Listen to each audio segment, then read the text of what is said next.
Samedi 9 juin 2018, une journée de loisirs à la piscine se transforma en cauchemar. J'ai vu un homme qui sortait une petite fille de l'eau, qui était effondrée dans ses bras. Et il n'arrêtait pas d'appeler à l'aide. Il criait « À l'aide! À l'aide !» Quand le maître nageur se précipita pour la ranimer, les pasteurs Dave et Kathy Powell s'aperçurent que la noyée était leur fille de 9 ans, Annie.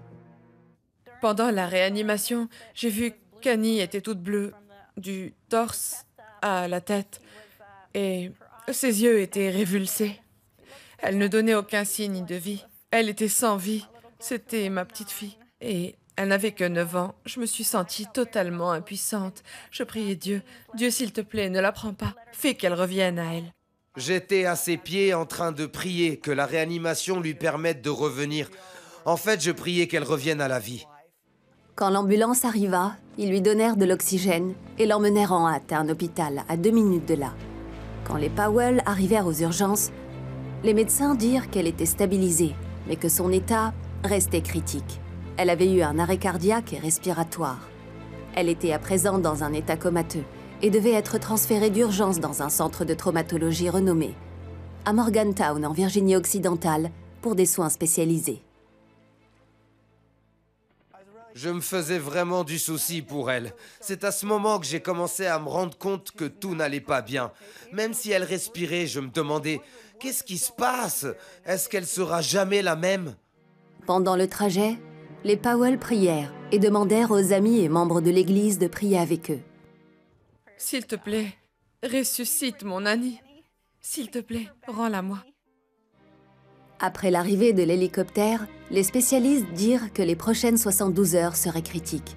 À présent dans un coma artificiel, ses taux sanguins et le niveau d'oxygène étaient dangereusement bas.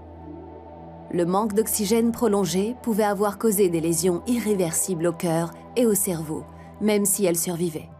Malgré tout, Dave et Kathy s'accrochaient à l'espoir. Elle avait l'air d'un petit robot. Elle avait comme une calotte sur la tête avec des tas de fils.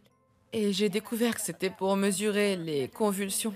Et elle avait une trachéo et je me sentais tellement impuissante parce que je ne pouvais rien faire pour elle. À présent, la salle d'attente de l'hôpital était remplie de douzaines de personnes en train de prier pour un miracle. Tout ce qu'on pouvait faire, c'était se reposer sur Dieu et prier. « Seigneur, aide-nous, aide Annie et aide aussi les médecins.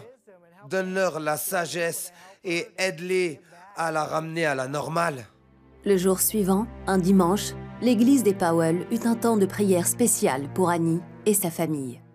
Annie, reviens à la vie! Annie, reviens à la vie!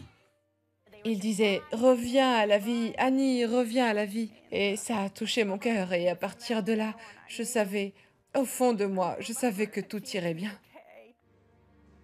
On continua de prier toute la journée et dans la soirée. Le lendemain, à l'hôpital, Dave et Kathy reçurent de bonnes nouvelles. Le niveau d'oxygène et les taux sanguins s'amélioraient.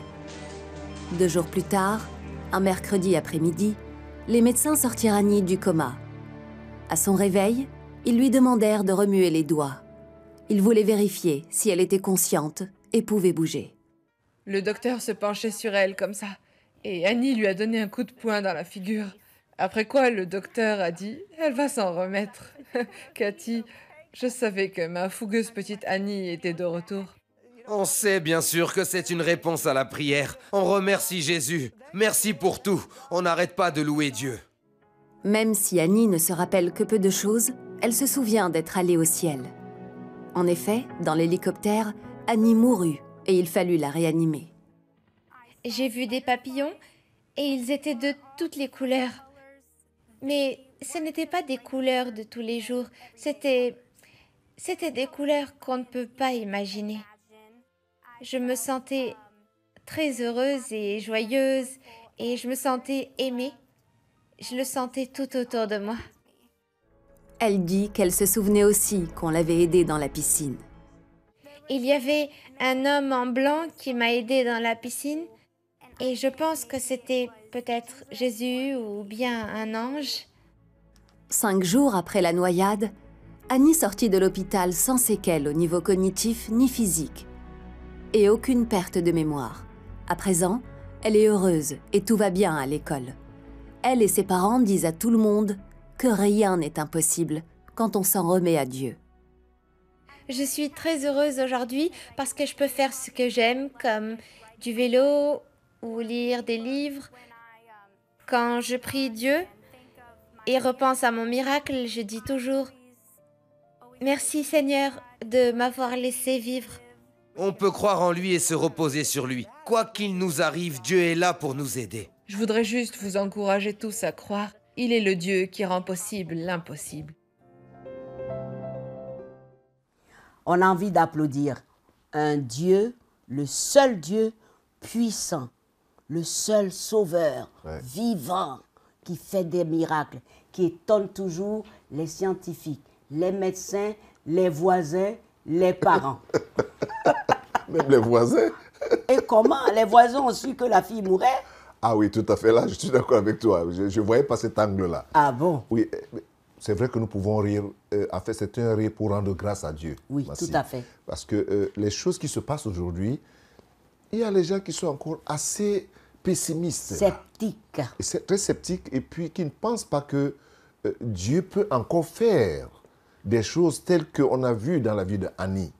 Mais il le fait. Il le fait et il le fait tous les jours. Tous les jours. Il faut que les gens arrêtent de penser que Dieu est très lointain et qu'il ne fait rien pour ses enfants. Le pire, c'est qu'il fait pour ses enfants et il fait pour les autres. Pour tout le monde. Il fait pour tout le monde. Il fait pleuvoir sur tout le monde. Oui, sur les justes et sur les injustes. Voilà. Il pense à tout le monde. Il est puissant. Et l'essentiel, Massi, c'est ce que les gens doivent savoir. C'est que l'amour de Dieu est inconditionnel. Ça ne choisit pas. Non. Il suffit qu'on lui fasse confiance et qu'on sache comment l'appeler. Il se manifeste. Toujours. Gloire à Dieu. Votre miracle aussi est là. Et sa visitation est pour vous.